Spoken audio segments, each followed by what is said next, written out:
Hey everybody, I just wanted to do a video. I was driving home last night from prenatal yoga, listening to the radio and listening to the Tesh radio show.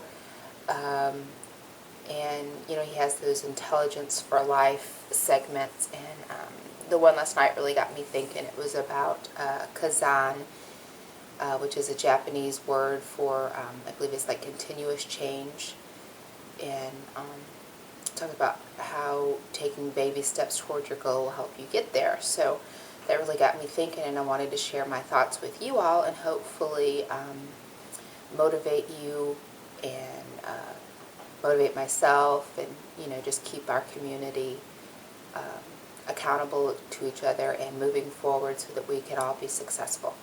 So one of the things that I've said and heard and read, and you know, they operate on your body but not your mind. So there's a process to getting your mind to work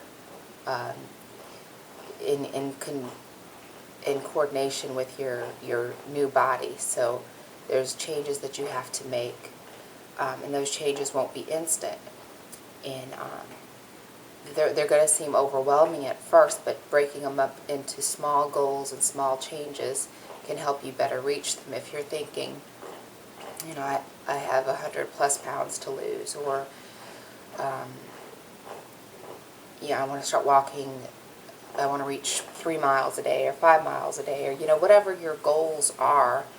You know, I want to get off my blood pressure medicine, you know, whatever they are, they're going to seem overwhelming at first until you examine them and break them down into baby steps. So as a profession, I've been helping people identify goals and break those goals up into objectives for a number of years. So I'm kind of used to helping people prod and think outside of the box and stuff like that. So I wanted to get you all thinking. So what is it going to take to reach your goal? Say it is 100 pounds that you want to lose. What is, you know, yeah, it's going to be pound by pound, but what's going to help you lose that pound by pound aside from your tool? Because the whole idea behind this gastric bypass and this new tool that we've been given is to develop this healthy lifestyle so that we can be successful long term, not just lose weight for 2 years, 3 years, but long term. So what is going to help you do that? So some of the things that you can look at is your food choices, the leaner cuts of protein, getting your protein in first, including fresh vegetables and fruits, avoiding fast food, avoiding high fats, avoiding soda, you know, those things that will trigger you to backslide. Another thing that will help you reach your goal is exercise.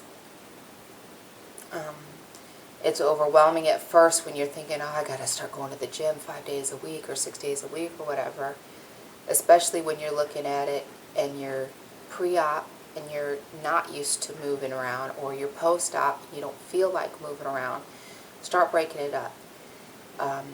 Those days that you can't go to the gym, walk for 5 minutes 3 times a day. Walk for 10 minutes 3 times a day. My dad says the hardest part about going to the gym is putting your shoes on, because it's actually getting up and making that commitment to do it. So look at what it will take to get you to exercise. An exercise buddy. Maybe even buying that membership to the gym will get you motivated, because you don't want to waste that money. Your fluid intake, you know, the 64+ ounces that we're supposed to drink. Anybody's supposed to drink, but especially weight loss surgery patients. Looking at it again, it's 64 fluid ounces is hard. I used to have one of those travel mugs that held 64 ounces, and I thought, well, I'll just fill that up and I'll get my liquids in every day. Yeah, right. When it was full of soda, I could drink that you know, 2 or 3 times over, but when it's water in my pouches this big, it was harder to do. So I started breaking that up into 20-ounce bottles and setting time goals for myself. You know, I knew that I needed to have one 20-ounce bottle done in the morning, one in the afternoon, one in the evening, etc., etc. So getting those vitamins in. What is it going to take for you to reach those goals? And this is one that I'm still struggling with myself, but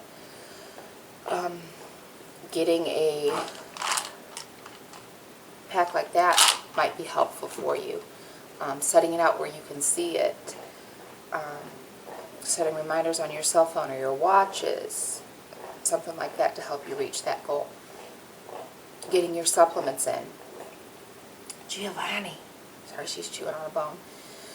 Getting your supplements in. Getting your protein in. If it's supposed to be, you know, 60, 80, 100 plus grams of protein a day, again, that could seem overwhelming.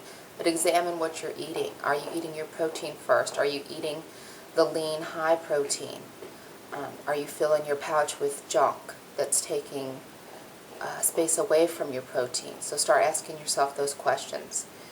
And, you know, write it down on paper. Figure out, okay, if I have a protein shake in the morning that's about 23 ounces and blah, blah, blah, I need to have this here. Okay, so I can have that chicken, and that's going to give me, what, 10 grams, you know, so, you know, think about stuff like that. And then those other healthy or unhealthy habits that you need to incorporate or eliminate from your daily life, whether it be smoking or unhealthy relationships that cause you stress, that trigger you to fall back into old habits. And God knows what else. There's hundreds of them out there. But then write your goals down so that you can see them. That starts with making yourself accountable to yourself. Then share your goal with others. Just sharing it with somebody else makes you accountable. You know, you don't want to look like a failure to somebody else. Especially out here in this community, you want to motivate others and share in everybody's success and share your success. So sharing your goal with everybody out here even could help you stay accountable for it. And then, you know, incorporating that healthy lifestyle that I talked about is going to ensure success long term. I know I'm only 18 months out, and only time will tell for me, but, you know, there's lifestyle changes that I've incorporated. You know, I don't go to McDonald's and get a Happy Meal instead of a number 4 combo. I don't have diet soda instead of full-fat soda. You know, I'm eating differently. My life is different now. I'm not just taking in smaller quantities and letting my pouch do all the work. So, and if I'm stepping on your toes, don't be mad at me. Maybe you need to re-examine what you're doing, and I'll leave it at that. But use this method to ask yourself what your goals should be, and that brings me around to my husband's, AJ's video. Strive for perfection and settle with excellence. You know, ask yourself, what can I do? What will I do? What do I want to do? And what won't I do? Make these commitments to yourself. So anyways, I've probably gone way too long. I'll put the link over on the side, I guess it's that side, to the segment on the John Tesh show that I listened to last night. And it's also based on a book, so I'll put that link over there too. I just thought it was very helpful, and you know, maybe it'll get us thinking, get us motivated, or continue our motivation. So if you guys have any questions, let me know. I wouldn't mind at all helping you all brainstorm and trying to come up with smaller goals to help us obtain our large goals. And I know I've been watching a little bit about accountability partners, and I think that's really cool. So if you guys have any questions, let me know. Thanks. Bye-bye.